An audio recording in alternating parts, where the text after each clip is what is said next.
నాగబాబుకు గతంలోనే మంత్రి పదవి హామీ ఇచ్చిన చంద్రబాబు నాయుడు గారు, నాగబాబుకు ఎమ్మెల్సీ వచ్చిన కార్యరూపం దాల్చని మంత్రి పదవి హామీ చంద్రబాబు నాయుడు గారు సాక్షాత్తు మంత్రి పదవి ఇచ్చారు, ఇస్తామన్నారు.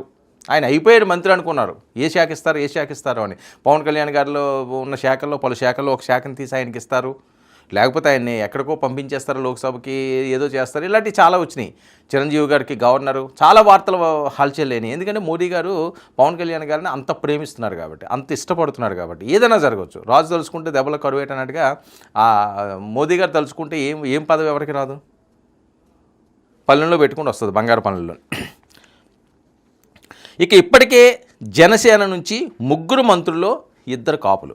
ఎందుకు జనసేన నాగబాబు గారికి మంత్రి పదవి ఆగిందంటే దీని మీద ఎక్కువగా ప్రచారం అవుతున్న వార్తలు ఏంటి? ఇప్పటికే జనసేనలో 2 కాపు మంత్రులు ఉన్నారు. ఇక నాగబాబుని తీసుకుంటే జనసేనపై కులముద్ర పడే ప్రమాదం ఉంచి అని చెప్పి ఖచ్చితంగా ప్రమాదం ఉంటుంది. కులముద్ర ఖచ్చితంగా పడే ప్రమాదం ఉంటుంది. ఎందుకంటే ఒక 60-70 సీట్లు వచ్చినాయి అనుకోండి, ఆ పరిస్థితి